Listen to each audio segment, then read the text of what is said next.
All right, good afternoon, councillors.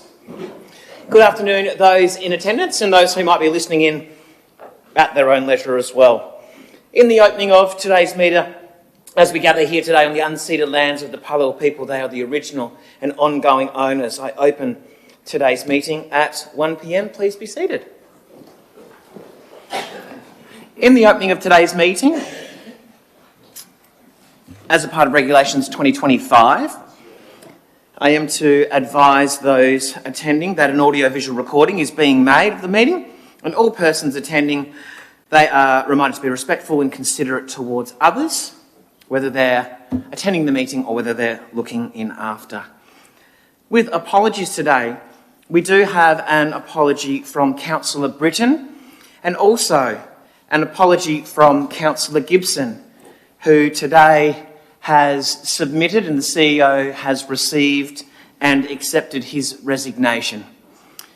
I'd like to take this moment to really acknowledge that over time Councillor Gibson has been a really steady presence through plenty of changes here at Council, and 15 years of service is a really long time. So on behalf of Council, I want to thank Councillor Gibson for his dedication and contribution to the legacy that will be left behind here at the City of Launceston, and there will be official media statements that will be coming out later today. Moving through agenda item 1 and 2, we have declarations of interest. At 3, a councillor must declare any interest that a councillor has in any matter before that matter commences with any discussion. Councillor Palmer. Thank you, Mayor. I have a conflict at 17.2, extension of signature major event sponsorships. Great. Thank you. Thank you, Councillor Palmer. And Councillor Deputy Mayor? 19.3, just mostly land, interesting land, my day. Okay, thank you. Any further declarations to be made today? Okay, we'll move forward to the confirmation of the minutes. 4.1, we have the recommendation being that the minutes of the ordinary meeting of the City of Launceston Council held on the 2nd of April be confirmed as true and correct record. Somebody please to move. Councillor Marsden, seconded by Councillor Harris. Any contributions to the minutes? Okay, to the vote. All those in favour? All councillors present, the motion is carried. Council workshops at 5. There were no council workshops conducted last Thursday, so we'll move forward through 6 with no councillors' leave or parental leave identified for this agenda. Now, we do have an identified community report at 7.1, and I believe that is now not in the agenda, or is that in the agenda today? No, it's been withdrawn. That's fine. Nice to have that summary there as a part of the agenda regardless. So thank you to that community report summary of presentation from the Society of Women Writers Tasmania Incorporated from Ruslan and Yvonne. So we move forward to 8, which is questions by members of the public. 8.1, questions on notice by members of the public. They are published as a part of this agenda. 8.2, questions without notice. Just ask that those remain respectful. Start with your name and suburb, and you may ask a total of 3 questions. Do we have any questions without notice from the public? Okay, moving forward through 9 and 10, no petitions or deputations. We move into Planning Authority.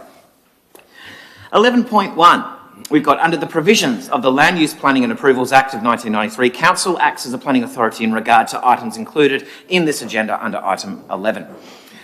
11.1 is the partial rezoning of land at 27 Vermont Road, Mowbray, from the recreation zone and general residential zone to the in residential zone and modification of the local heritage place overlay. Before we move through to the recommendation, are there any noted speakers? I don't have any noted here. So we might move forward to the recommendation. Recommendation being that Council agrees to and initiates the scheme amendment, which is the rezoning, and as mentioned in 11.1 in the debrief there. Before we get to mover and speaker, any further contributions from the officers? Okay, mover. Somebody to move. The Deputy Mayor seconded. Councillor Harris. I'm happy to move this, noting that we do have a 28-day public notice period where this will go out to the public if we approve this today for their contributions back in relation to it. I think the officers have explained extremely carefully or clearly, I think, in relation to the move from the current zoning to residential, and as to why that, as opposed to other classifications, are appropriate. I think it is noted that that does mean inner residential does also enable some commercial activities to take place in that area, as opposed to inner city residential as well. So it does expand the use of that site. So it may or may not end up being in residential activities. But I think from my perspective, it's clear that the landowner has said this is surplus to their requirements. It sits on the fringe of residential. Makes sense that this is where it should be zoned to. Great, thanks, Deputy Mayor. Further contributions, Councillor Harris? Further contributions from the table? Councillor Walker. Question, if I may. Thank you, Chair. Just in regards to it being inner residential rather than residential, was that a preference of council? That's a negotiated outcome, or was that the request of the landowner? Thank you, Councillor Walker. And just through the Acting Executive Leader, Dean Edsel, to Dilip. We did have a previous consultation with the applicant, the planning consultant, to understand what is existing in that area. As you know, it's a activity centre, Mowbray Activity Centre. It's a major in terms of the Northern Regional Land Use Strategy. So when you look at the spatial hierarchy, the activity centre is surrounded by the inner residential, which is prevailing zone. That's one aspect. And then in our neighbourhood plan, the housing plan, we do, one of the key principles is strong supply, and look at the inner residential zone or the existing general residential zone around the activity centre, and may apply inner residential zone for higher density, and also have some discretionary pathways for other commercial activities like a medical centre, like a food services, there are a few other options in that discretionary pathway. Yeah. Excellent. Thank you. Further contributions? Further to close? To the vote. All those in favour? All councillors present. The motion is carried. We've got 11.2, which is Lot 3 at 18 to 20 Ellison Street in Newstead. This is a combined amendment, which is the change of zone from community purpose to general residential construction of 10 dwellings. Before we get to the recommendation, noted speakers to the item. I don't have anybody noted, so we will continue to the recommendation being that Council considers the merit of any representations received during the public exhibition, and also recommends to the Tasmanian Planning Commission that the combined draft planning scheme amendment and permit application be approved as exhibited. Somebody please to move. Councillor Harris has moved. Seconded. Councillor Marsden. Councillor Harris. Thank you, Mayor. Yes, this is the second time that this has come back, so a little bit like the one we just had before, which started a process. This is the next step in a similar process where we are rezoning the land from community to residential use. And unlike the other one, this also has a development application associated with it to build 10 units, 6 2-bedroom and 4 3-bedroom from memory. The local residents have made their representations, and there is an assessment of their concerns in the report. And whilst they are valid concerns, most of them are not to do with planning issues, and we do sit as a planning body, and as such, I feel that we are now right to approve this today and send it to the Planning Commission. It doesn't stop any residents who may want to then raise the issue again at the Planning Commission, but it does, from our point of view, send a very clear message to say that we think that this land in a residential area is best rezoned from community use to residential to enable us to continue to build some community, much needed community housing. It is also noted that it is close to some services, bus routes, etc. And whilst I do understand and appreciate that other residents in the street may feel that this is not what was there when they first bought their properties, in some cases there probably weren't many houses at all in the street, but it is the changing nature of residential areas, and particularly land that is closer to the CBD and not on the fringe, that we will see this type of increased development and increased number of people living on a certain size block of land. So happy for anyone else to make comment about this. If not, hopefully we'll all support it and send it off to the Planning Commission. Thanks, Councillor Harris. Councillor Marsden, any further contributions? Anything to close? To the vote. All those in favour? All councillors present, the motion is carried. Okay, well thank you very much, officers. Thank you, Acting Executive Editor. Thank you, Senior Managing Planner. We now no longer sit as Planning Authority. Announcements by the Mayor at 12 are published monthly, so we move to councillor reports. Contributions from the table. Councillor Kai.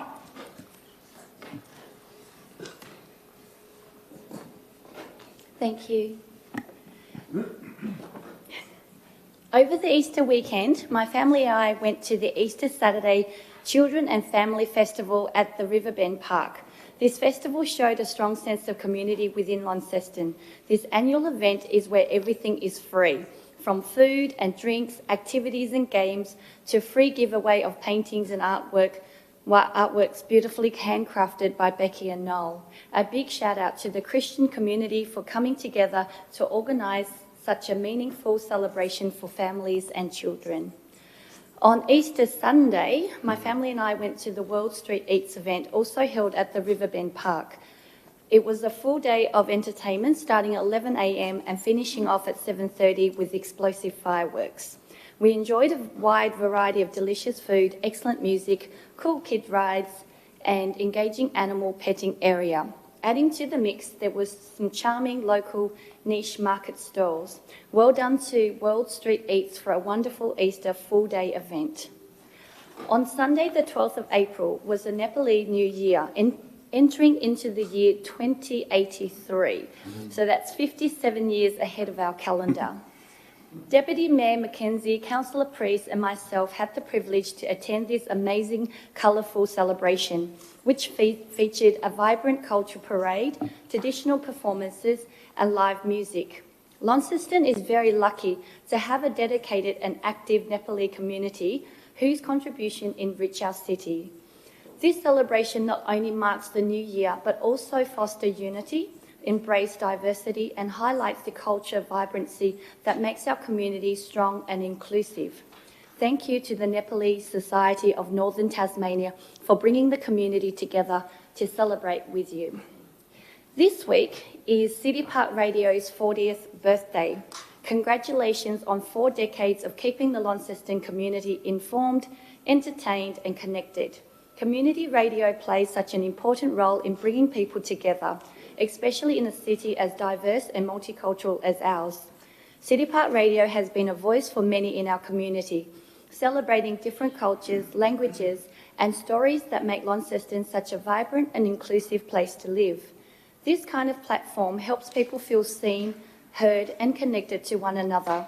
A heartfelt thank you to all the volunteers, past and present, whose time, passion, and dedication have made this possible. Happy 40th birthday to City Park Radio. Thank you. Great. Thank you, Councillor Kai. Deputy Mayor. Thank you. I'll just add to those. I think we heard from that person was fantastic. The mayor was here and part of the role in that as well. And also, obviously, Park Radio, I went to their city reception on Monday. I'm the treasurer bringing their patron, I guess almost the founder.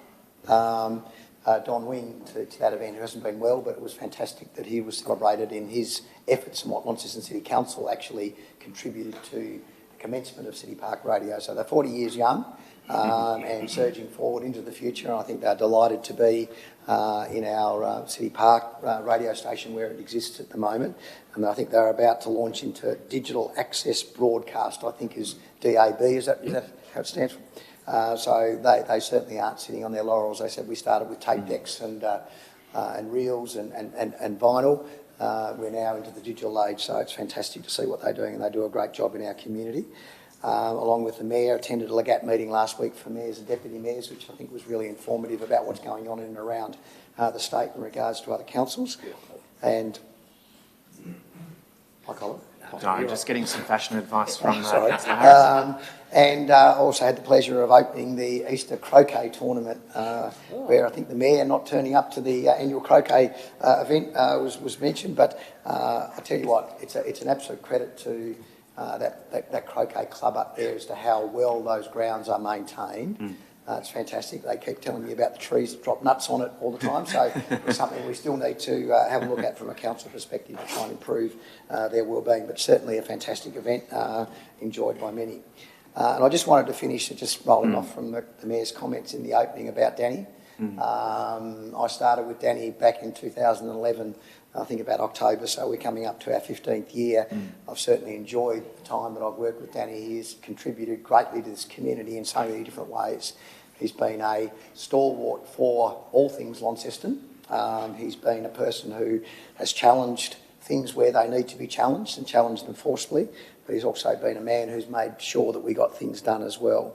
I think he is going to be a huge loss to this city in the role that he's played over many years.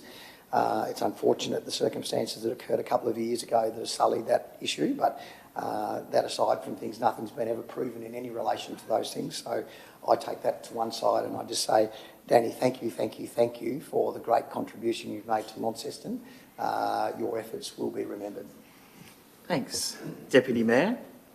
And just the rebuttal for the croquet comment as well. They put it on the council day, so it's very difficult to get there when we have council meetings on Thursdays and workshops. But yeah, thank you. Great contributions. Councillor Harris. Other than my Community Grant Assessment Committee meeting yesterday, no other activities. I spent a bit of time with the family down at our holiday home for Easter. But I also would like to say thank you to Danny Gibson. Danny and I first crossed paths before Danny joined council back in 2009 when Rotary sent Danny overseas under a group study exchange. And those types of exchanges are life-changing, and for Danny it certainly was. I won't say that's why he put his hand up to join council in 2011, but many people have made significant changes in their life, having gone away on those Rotary group study exchanges. I think he has provided great stability to this council when we had 7 new members, and Danny's wisdom and experience was often called upon. And I too join the Deputy Mayor in wishing Danny all the best for the future. The city will be worse off without his input at this level, but I look forward to seeing what Danny does with the rest of his life going forward. So thank you, Danny Gibson. Thanks, Councillor Harris. Further contributions? Councillor Walker. Without repeating too much, I did enjoy the 40th celebration of that 40th anniversary and the Mayor overseeing that, which was really well done. To be very brief, in 1988, I think it was, in a band called Neighbourhood Threat, we played live to air from the studio, which was out at Allenvale. That's where City Park Radio were. And what a pleasure it was to see Don Wing in this building, and just to be able to have a few words with him. It was a little bit like an audience with the Pope. There was a queue of people waiting to speak with him. But yeah, just a pleasure to see him in the building, and I think all of Launceston has fond thoughts of Don. And I too will wish Councillor Gibson all the best in his future endeavours. He has made a huge contribution to this council, regardless of other issues that have come and gone. He will be sorely missed for his level of detail, his attention, I should say, to detail, and his level of understanding of what happens in this building. Thank you. Thanks, Councillor Walker. Any further contributions? Okay, we'll move forward through the agenda to 14, which is questions by councillors at 14.1. Questions on notice by councillors are published as a part of this agenda. So we move into 14.2, councillors' questions without notice. Any questions without notice? There being none, we'll move forward to 15 and 16. There are no written notices of motion or committee reports identified as this agenda. So we've got 17, which is connections and livability. This also includes the QV mag. 17.1, we've got the heritage interpretation framework. Before we get to the recommendation, I do have a noted speaker. And if I might please be able to ask our first to please join the stage. Miss Madden. Yes. Thank you. Thank you. I'm Frith Maben from Junction Arts Festival. Thank you for having me here today to talk a bit about the festival and also the events framework. Point of order. It's 17.1. We haven't quite got to that item yet. That's 17.2. Yeah, one more to go. That's okay.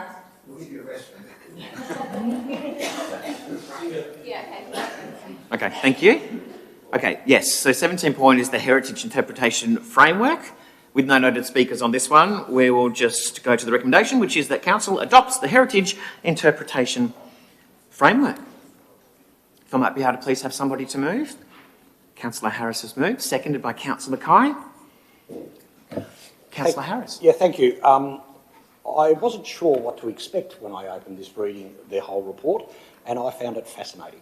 And I do encourage anyone else who may well wonder what our heritage interpretation framework is all about to take the time to go to the council website and have a look at what this document is, because it really does open up the eyes of the reader to what we've got in the city and how this framework will help us going forward. And I think from that point of view that the consultants have done a great job, our staff has done a great job as well, and it's a really important piece of legislation or guiding principles that we will have for this particular very important part of Launceston's heritage. We know that many visitors come to the city because of our heritage, and this will help us make decisions about what we protect and what perhaps we don't as well. But I found it a great read, and I do encourage everyone to take the opportunity to have a read of it. Thank you. Great. Thank you. Councillor Kai is the seconder.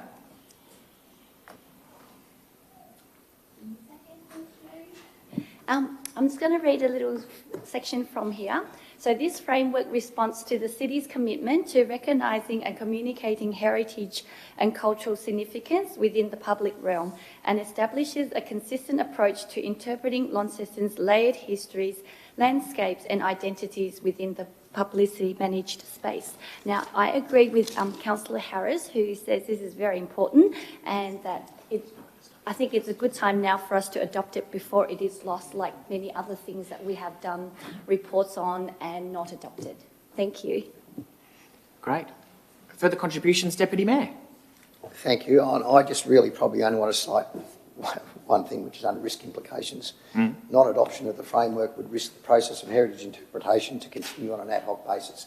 And I think that's a really critical thing, because I've seen over many years I've been here that we've got good intentions, but we do move here, there and everywhere with things. And as Councillor Walker has raised, and a number of us have raised in the past with things, reports that have come and gone that have not been actioned as a result of probably not having a consistent way that we're going to deal with things.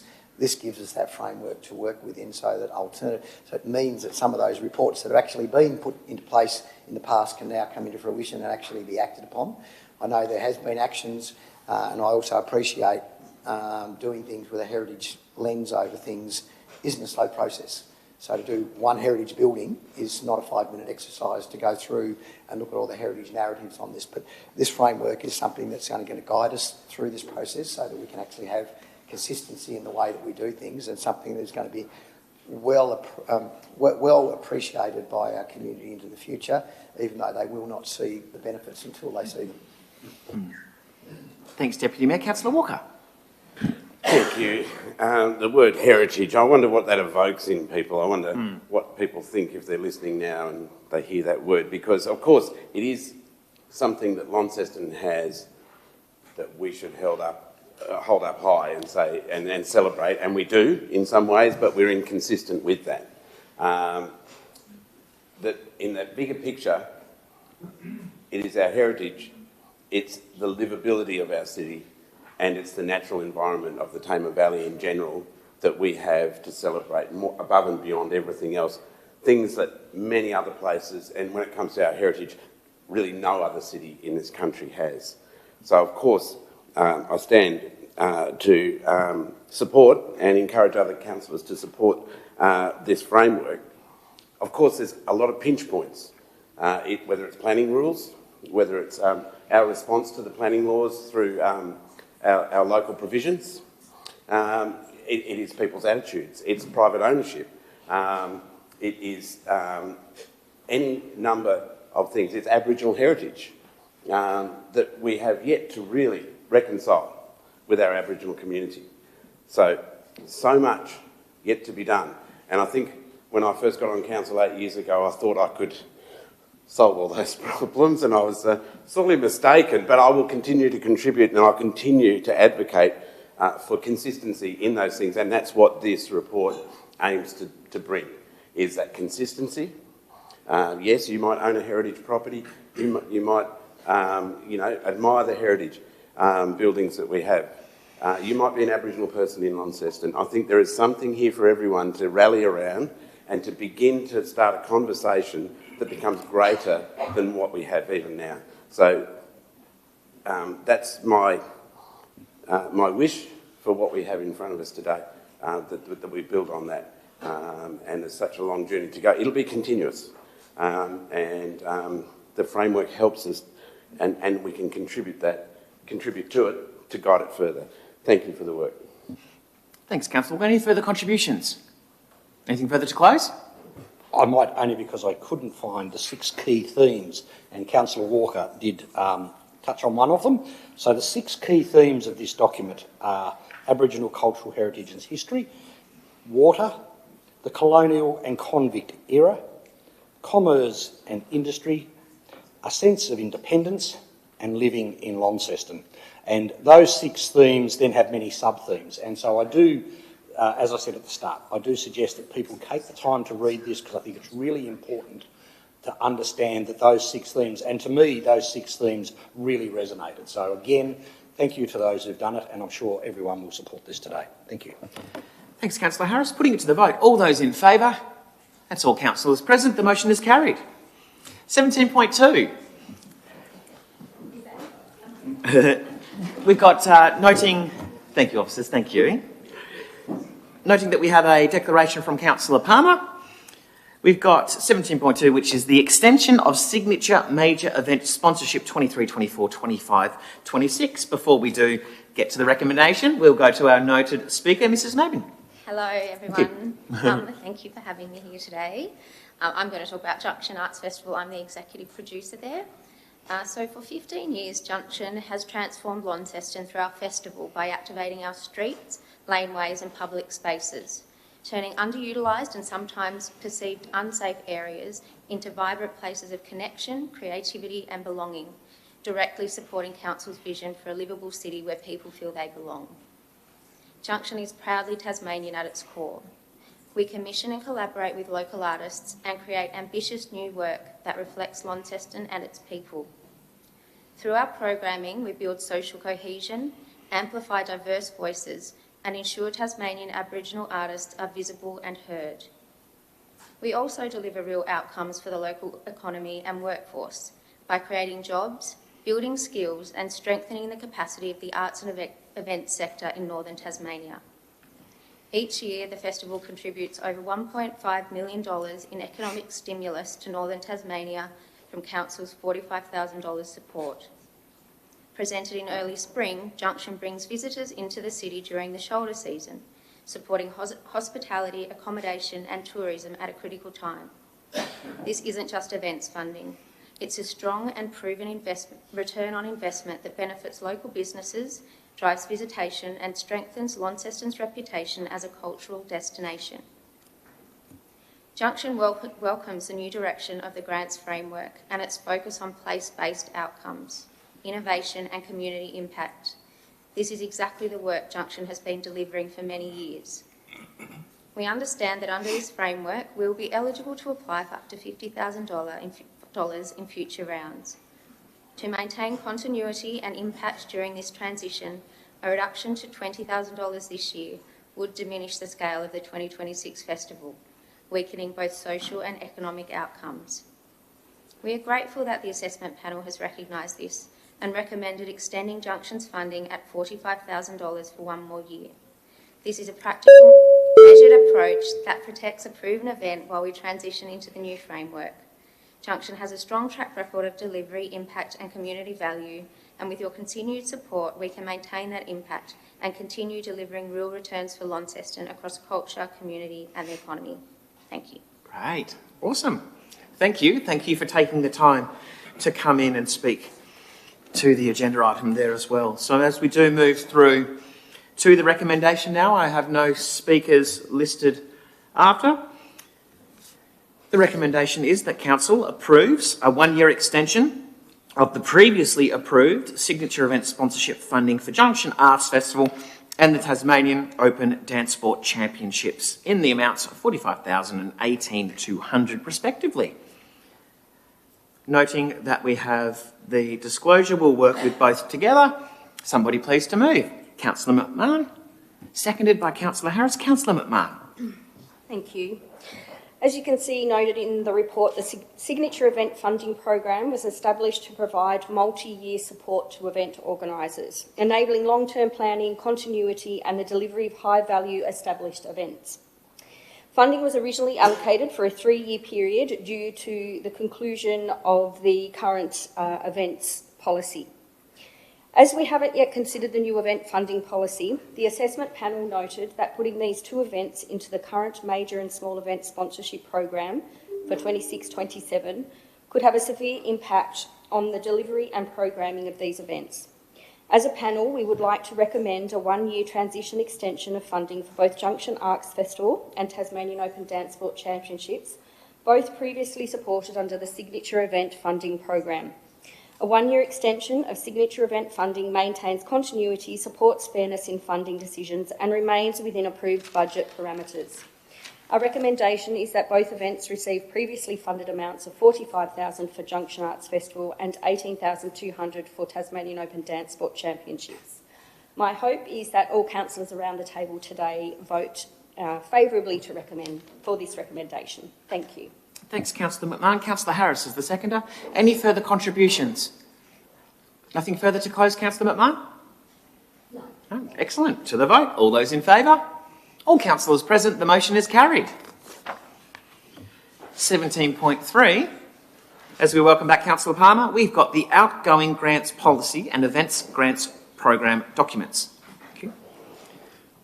No noted speakers, so we move to the recommendation, which is that Council adopts the outgoing grants policy and sets out the new one in this agenda as published. It's been moved by Councillor McMahon, seconded by Councillor Harris. Councillor McMahon. Thank you. This new grants policy and events funding guidelines is a big step forward in how we support our community and events sector.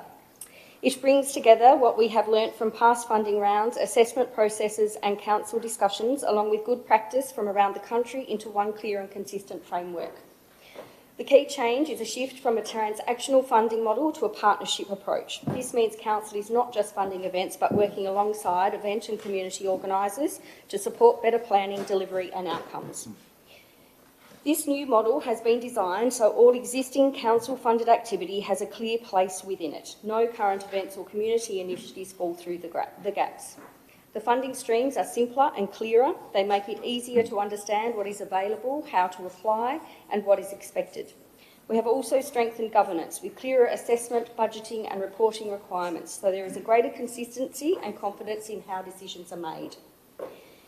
The events guidelines put this into practice by improving how we support event and community organisers, not just through funding, but through advice and coordination as well.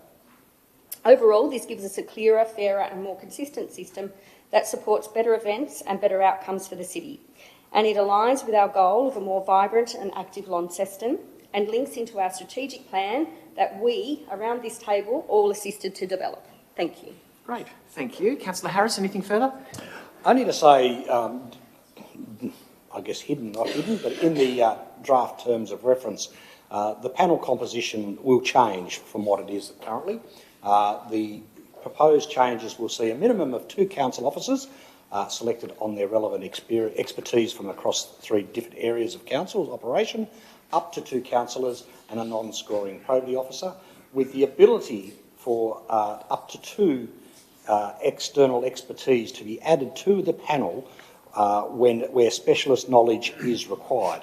particularly for higher value, higher risk or more complex applications. So I do think that this is a good step forward. As Councillor McMahon said, the previous policy did have a transactional nature to it, and certainly my experience as a promoter of an event, I certainly didn't engage with the council until right at the end, and the event was basically planned. And I do think by having something that is more collaborative and brings a true partnership to the events will enable many of these events that might be somewhat stuck as being what they have been from year to year to year to actually blue sky and see what they could become. And when we look at something like Festivali and what it has become, it had very humble beginnings as a simple food festival that I remember partaking in St John Street in about 1988.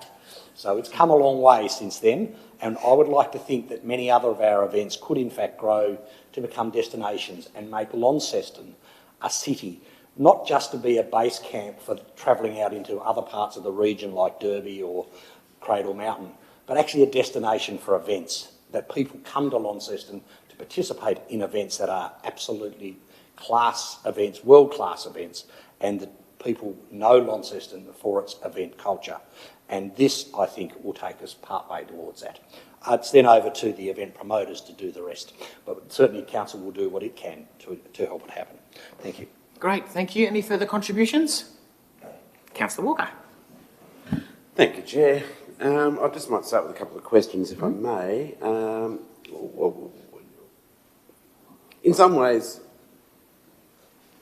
what is it we are trying to fix? What is the problem that was broken that we needed to fix in making these changes?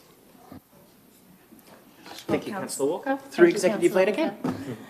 The most important part is that the policy that we had was very specific to a particular grant round, and Council from time to time has other grant rounds. For example, recently or last year we had an arts and culture grant, and it wasn't covered by the policy that we had, and we didn't have a policy to cover it.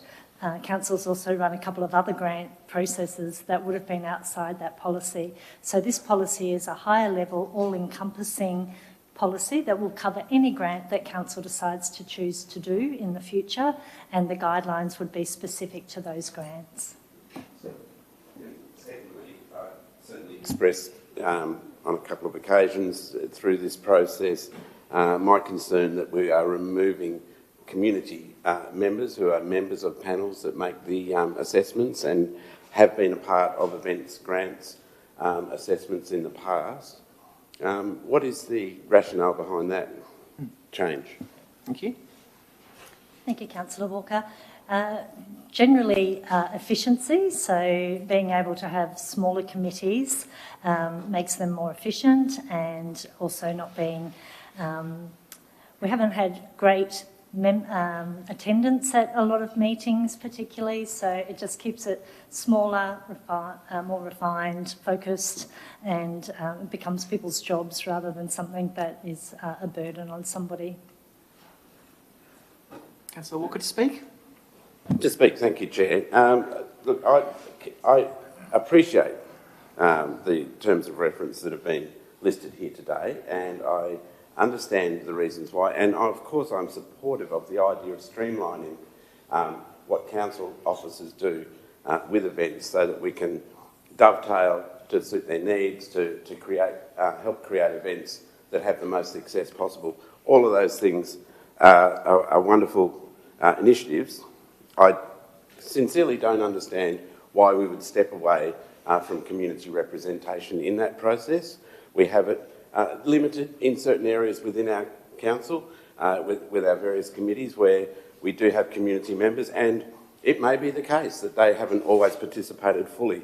That is, the onus is upon us to improve that reputation and that record. I'm the chair of 2 committees. I have community representatives who are very engaged in those committees.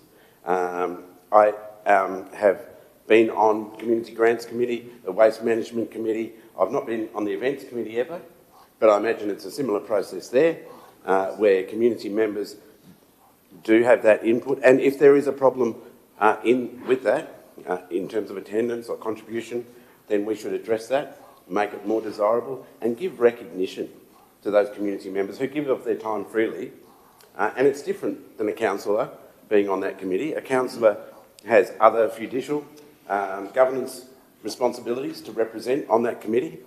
The community member, yes, we are community representatives too, but the community member brings forward a citizen's view on how we allocate money.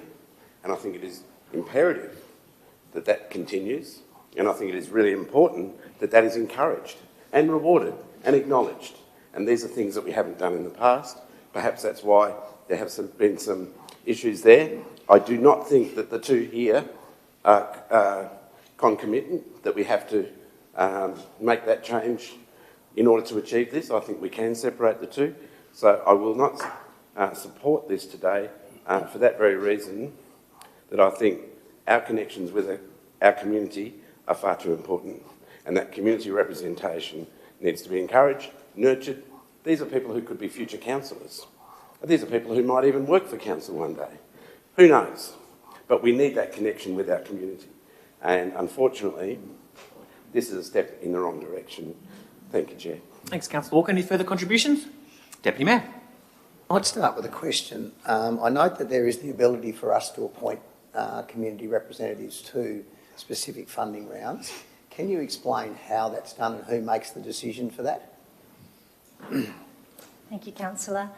I imagine that the panel, which is consists of councillors and council officers, if they got some grant applications within that they felt they didn't have the expertise or knowledge, or that they felt that there was more or better expertise out there that could provide advice on that, then that panel would just ask somebody to come to the meetings and provide that expert advice. Okay, thank you. I started with sort of a level of ambivalence as to whether we had externals or internals. We had a conversation earlier this morning which would sort of lend a little bit that most of us have been quite happy if we had some external activities.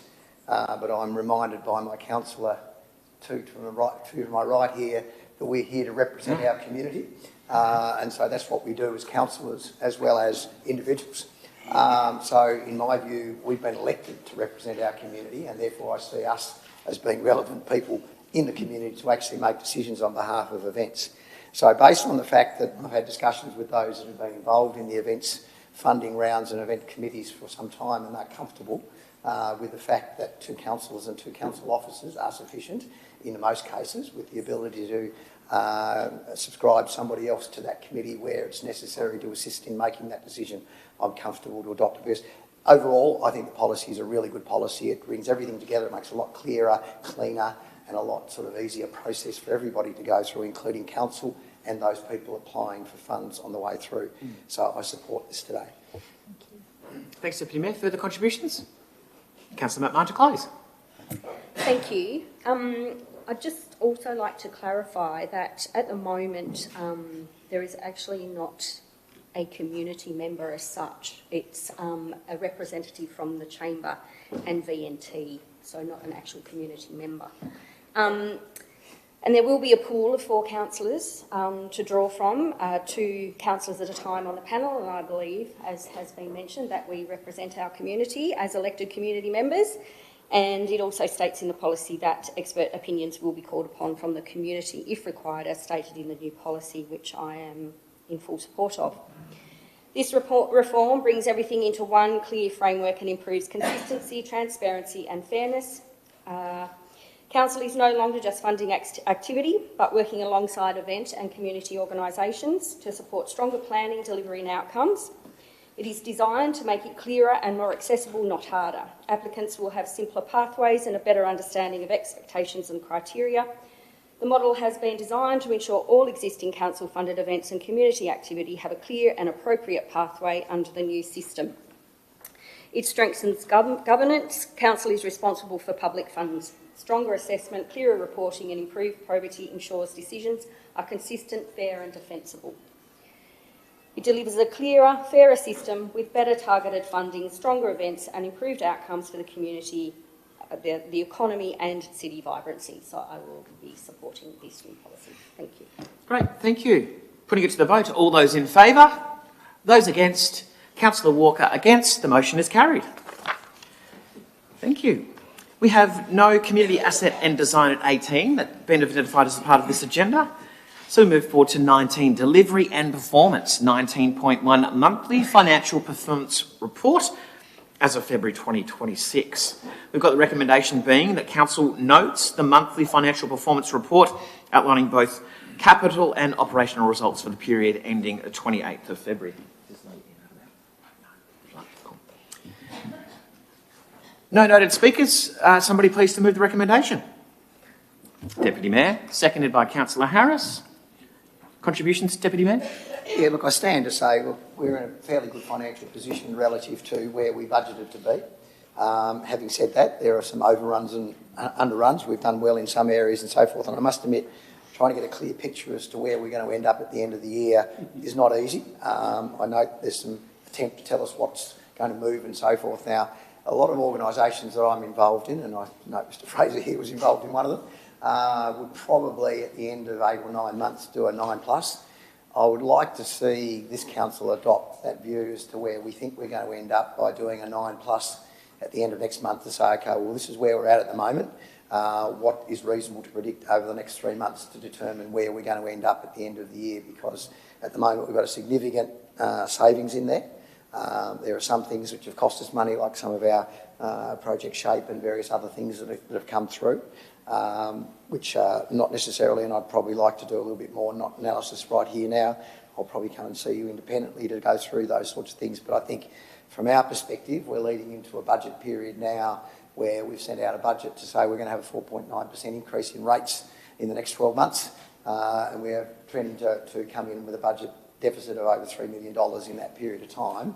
What would be really good to know is that we started this budget with actually some free run, because we've actually improved on what we come to last year. Because if you remember rightly, last year we approved a budget noting that we didn't expect that budget to arrive at that level through efficiency gains, which I know we've achieved throughout the year.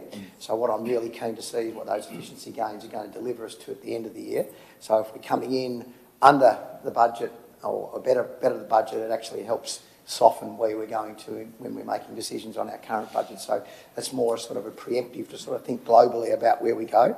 I'll accept these reports. As I say, monthly is, in my view, almost too frequent. Quarterly would make much more sense, where you can then sort out where things are timing and permanent.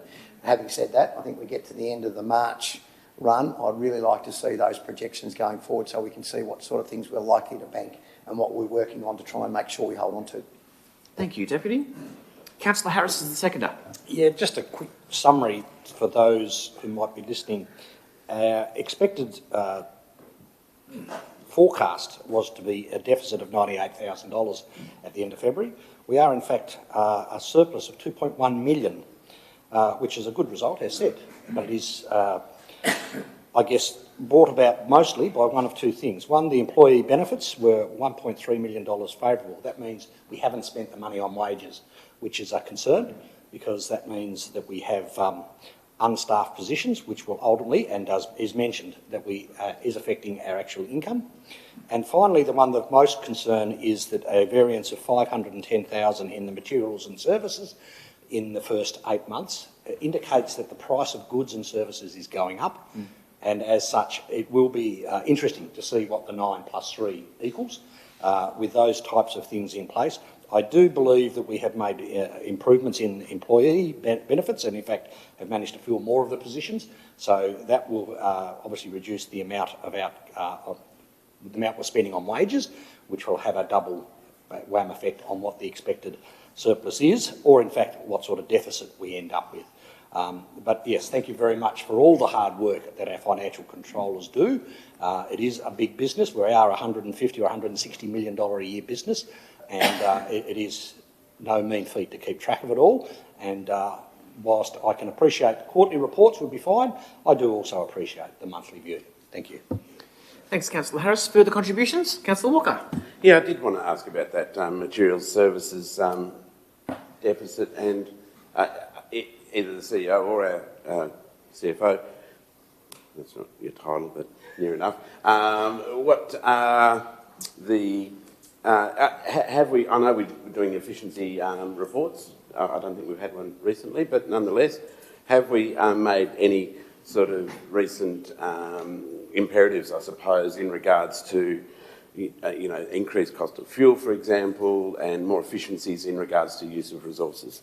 Yeah, absolutely. Thank you, Councillor Walker. Just at our executive meeting this morning, we did receive a report on the situation with fuel prices as well, and that is something we are monitoring very, very closely. With regards to the overruns in materials and services, it is actually broken down a little bit on page 3 of the attachment. So we do have a contract which we signed with a technology provider, which was unbudgeted for. That's as a result of a decision of council, and that will set us up for our digital transformation project, which is underway.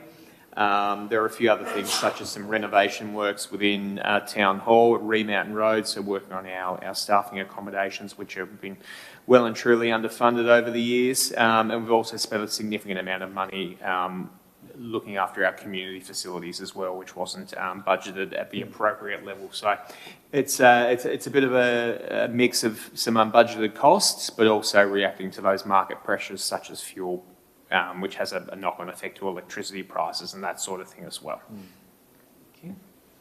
A couple that I will point out, just because as a councillor I was not aware that there's a sort of a renewal process going on for Princess Square, which is obviously a very much loved square. Even when the stainless steel bins were introduced there was a lot of backlash, people wanting to maintain their heritage. So I suppose I'm wondering, in approving this today, are we saying that that project is going ahead? Because we're talking about putting dining facilities in the report, and I just wonder, that is a heritage listed site, so I wonder where that work's being done, because I haven't heard about that. And secondly, $170,000 additional dollars towards the building known as Birchall's, and I believe, sorry, Councillor Walker, we've jumped ahead I've jumped to a different item. My apologies. Can we just play that recording in 5 minutes' time? Cool. Thank you, Councillor Walker. Further contributions? Anything to close? All right, to the vote. All those in favour? All councillors present, the motion is carried. So this is now 19.2, which is the 25-26 budget amendments. We've got the recommendation being that council, by an absolute majority, approves the published changes to the 25-26 statutory estimates, and also notes before the item goes live for discussion that we've had an email that you might or might not have had an opportunity to read. So I might go to the executive leader just for a little briefing around some questions that have been asked and some answers for that before we ask those questions that have been answered. Thank you. Mayor and councillors, as the Mayor touched on, I have sent an email around about 20 minutes ago regarding the Birchall's budget amendment, which has been requested for $170,000. So the request is that money is transferred from an existing Launceston City Heart budget line item. So this $170,000 is to cover expenditure which has been essential to recent developments at Birchall. So the legal costs associated with the agreement between council and the other parties, continued work with SEMS who've been assisting with the process, specialised accounting advice regarding the GST treatment and stamp duty and the like with regards to the transfer, development application fees and quantity surveying services. Each of these was absolutely necessary to facilitate the agreement which council entered into. And I want to be very clear and emphasise that this is not a request for any more funding. This is for funding, so this is for expenditure that has already taken place. Excellent. Thank you. Right, so we'll make the item live. A mover, please. Councillor Harris, seconded. Councillor Priest. Councillor Harris. Thank you. Yes, give Councillor Mackenzie's voice a rest on this one. So look, this is the changes from operational to capital expenditures that we often see. Or most of them are the other way around, you're right, capital to operational. And in this case, there have been a couple of items on there that you've addressed one, which was the Birchells, and you explained that very nicely, so I do thank you for that.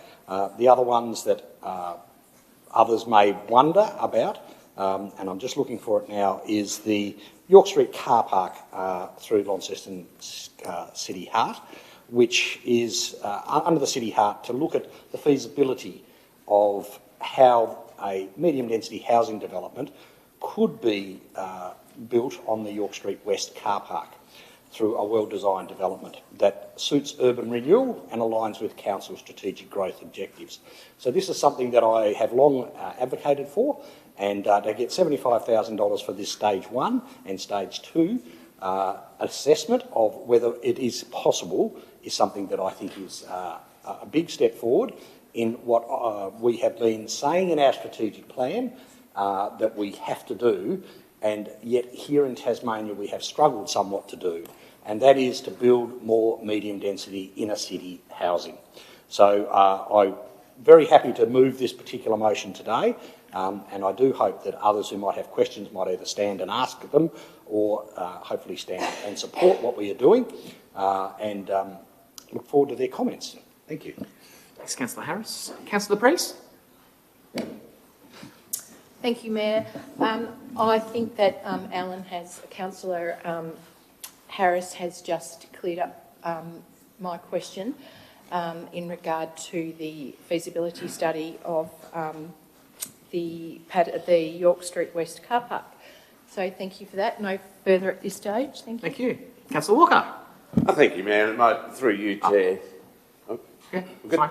Through you, Chair, it might have been Councillor Harris's pursuant of that concept, but certainly it was the Mayor who moved the motion in his early days as Mayor, I do believe, to pursue that. So it's good to see that coming to fruition at this time. But yeah, going back to my question was going to be, just in regards to, Princess Square, it's obviously a delicate procedure. I just wonder if we can really call that operational when it will trigger, whatever we decide to do there will trigger concern from the community in regards to that historic square's heritage. Not excluding the concept though that improvements to there would be a great thing for the people in that area.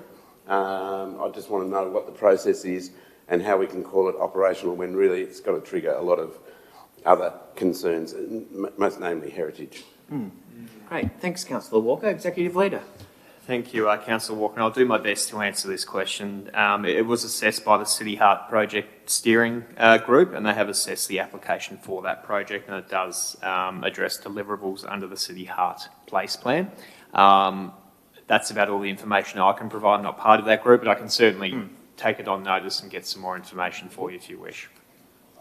I certainly would wish that those plans be made public. Thank you very much. Thank you, and perhaps some further comments from the CEO?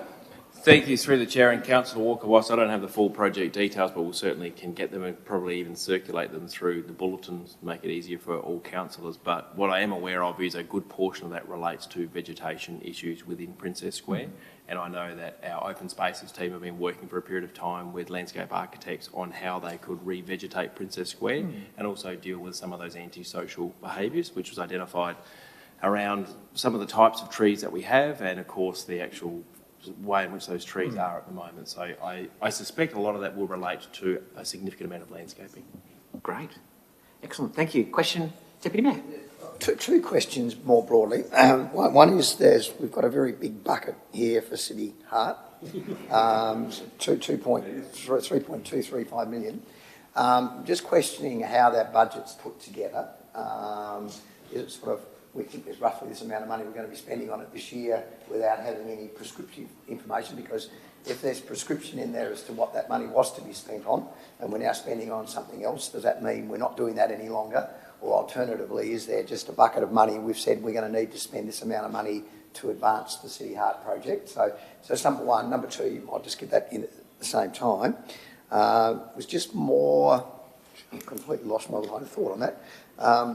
No, answer that one first and I'll think about what the second question was. Yeah, absolutely. Thank you, Deputy. So as you can see with each of the projects that are being allocated funding from that centralised City Heart, they are actually denoted it as Launceston City Heart project. So they are serving the purpose of what City Heart is. It is just moving money from that centralised capital project to a more specific capital project, which more accurately represents what that individual project is delivering.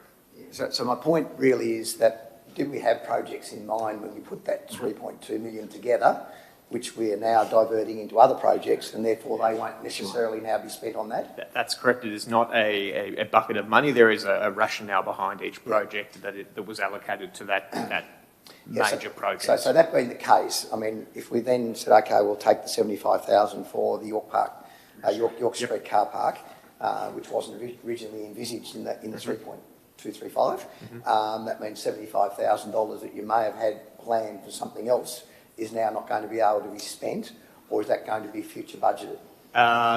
It will be a mix. I can't answer that specific $75,000, but it will be a mix of some scope changes, some efficiencies that they found in the budget. It would depend on the nature of each individual project, but that's $75,000 in terms of the overall scheme of the budget of over $3 million is fairly minor, not an insignificant amount of money in a vacuum, but we'll ensure that next year's capital budget is appropriate to make sure that the team can deliver on what they need to deliver in the City Heart project. Okay. I've just remembered my second question now. My second question is more largely in relation to our movement from capital to operations. I mean, I think year in, year out, and many of these reports show a transfer more in the line of going from capital to operations. That has a significant impact on our end balance from a profit and loss point of view. Are we reviewing, given it happens regularly, how we cost our projects going year on, year out, on the view that we may want to be a little bit more balanced towards some of the elements that we're doing having operational characteristics, so that when we put our budgets together, we're not going to have to continually come back and have to deal with moving capital operations, because that does have a significant impact on our bottom line at the end of the day. Yeah, look, it's a fair question. You are quite right. Often when we begin a capital project, we do understand more about what's under the ground or what we're actually doing in terms of the nature of the work and if it can be capitalised under our capitalisation framework. As part of the Asset Management Steering Committee, we've started to review the mix between capital and operations between each project. It has probably in the past typically been a case of majority rules. If most of the project is capital, we'll sit in capital. So we've started, and you'll see this in the major operational budget for next year, there's actually a few different projects where there's a capital project and an operational project. And I'll use the Princess Theatre as an example. We've got a major ops project for the facade there for around $600,000, as well as a significant capital project there. So for those really significant projects, I think next year, yes, we'll start to see more of that. Great, thank you. Further speakers? Councillor Kai? I was just wondering, with the Ravenswood Over 50s Club roof, $280,000 there, will that go into an insurance claim, or are we paying for that? There's no insurance claim I'm aware of with regards to the roof there. That is simply bringing that up to a hospitable standard. Thank you. If we are insured, why would we not put a claim in? It's a renewal of the existing roof. Okay, I thought there was a fire in...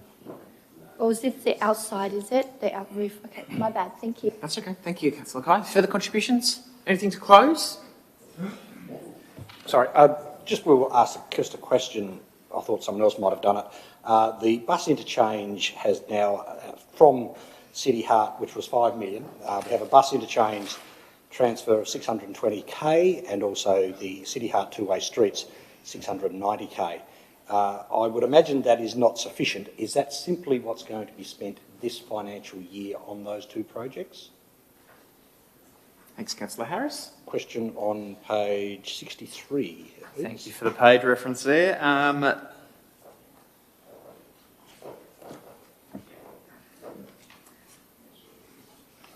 I would very strongly suggest, and we will clarify for you, Councillor Harris, it is just for this year's work. Yeah, we will certainly clarify that for you, though. Okay, thank you very much. It was something that, yes, as I went through it, I did think about it, forgot it when I stood on my feet the first time. So I now hope that everyone will have had their questions answered, and I do thank the staff for that. And once again, thank you very much for the good work that you do to keep us financially on track, but also to see what work is coming up and hopefully getting some of this stuff moved out of the planned stage into the completed stage. And I hope everyone else will support this today. Thanks, Councillor Harris. All councillors in favour? Those against? Councillor Pentridge against? The motion is carried. 19.3, we have got the disposal of interest in land at 2329 Blamey Road in Punchbowl. Just noting a declaration from the Deputy Mayor. We've got no noted speakers. We're to the recommendation, which is that Council notes the General's valuation of the land as published, and it forms an intention to create an easement. Somebody please to move. Councillor Harris has moved, seconded by Councillor Priest. Councillor Harris. Thank you, Mayor. Yes, so the Launceston Golf Club have now provided an underground power source rather than an overhead to their pumps near the dam that backs onto the Punchbowl subdivision, I guess you would call it, and Blamey Road. So this is an easement for them to have legal access to provide underground power across our land. And we have the process with the Valuer General's valuation, and they will then pay us for that easement to allow them to have legal access to that power should they need, that power cable, should they need to go and do some work on it in the future. So this is a sensible outcome for council to work with, the Launceston Golf Club, who's been there for a long time, to improve what they have. And I'm sure having underground power is a much more reliable and less maintenance than having aerial power to their pumps. So that's it, really. Thanks, Councillor Harris. Councillor Priest, further contributions? Anything to close? All those in favour? All councillors present, the motion is carried. Welcome back the Deputy Mayor upon his arrival. We've got Strategy and Innovation at 20 with no items identified, or at 21 with the CEO network, but we do have a late item that has come across my desk this morning. So firstly, we need to accept the late item at 22, which is now late item. So 22.1 is the acceptance of a late item. This is an urgent item relating to the Princess Theatre redevelopment project. This is the electricity infrastructure easement. The recommendation is that Council by absolute majority determines to deal with this matter, being one that has not been included in the published agenda, and it notes the advice from the CEO. Before we get to the live item, CEO, any further commentary from the team? All there, just councillors might not have had a chance to have looked at that. Okay, but if we're willing to accept the late item, somebody please to move. Councillor Harris has moved, seconded by Councillor Palmer. All those in favour of accepting the late item? All councillors present, the motion is carried. Okay, just give me a moment, I'll flick through. Here we go. So now that the agenda item has been accepted, we move through to 22.2, which is the Princess Theatre redevelopment project, electricity infrastructure easement. The recommendation here is that Council forms an intention to grant an electricity infrastructure easement over 10 Earl Street, Launceston, in favour of Tas Networks as generally indicated in the circulated late item to councillors. Somebody please to move. Deputy has moved, seconded by Councillor Harris. Any further comments around this one before we get to it? We're all okay, pretty self-explanatory. CEO? Yep. Thank you, through the Chair. An administrative matter, and you've got me to blame while it's here, because I was given advice that I could either deal with this internally via form of delegation and bring it back to Council. However, I figured if it had to come to Council at some point, we might as well just get it over and done with now and get it done and dusted. So obviously time critical, given we need the substation to be repaired, otherwise we can't allow our contractor to continue work. So I understand TasNetwork's request. It's purely administrative to happen, and I figure if it's got to be done, we might as well just deal with it now. Fantastic. Deputy Mayor.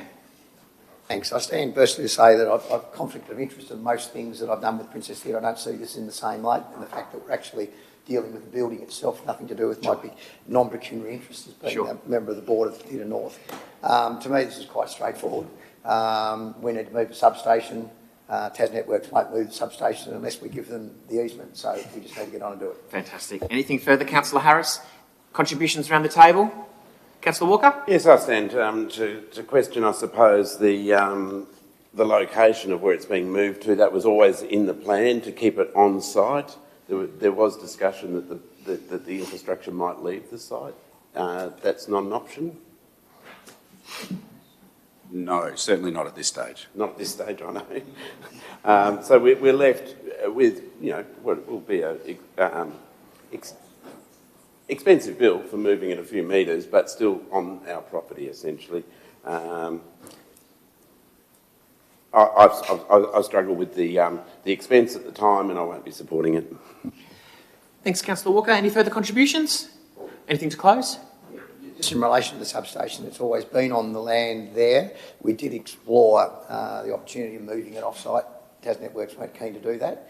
They compromised by putting it into a place which was a much better place for us to use it and not disturb the activities of the theatre. Hopefully we're having still ongoing conversations with TasNetworks about who's paying for it, but on the basis that the old substation was coming to end of life, but we still need to get on with the project. Yeah, fair enough. Great, thank you. To the vote, all those in favour? Those against? Councillor Pentridge and Councillor Walker against. The motion is carried. Okay, so we move, I'll just double check I've got all of those. Thanks, gents. Okay, that's the late item. So we've done those, done those. We've had no closed council items identified as a part of this agenda. So as we close today's meeting, the next meeting will be held at 1 p.m. on the 30th of April, meeting closed at 2:12. Thank you, councillors.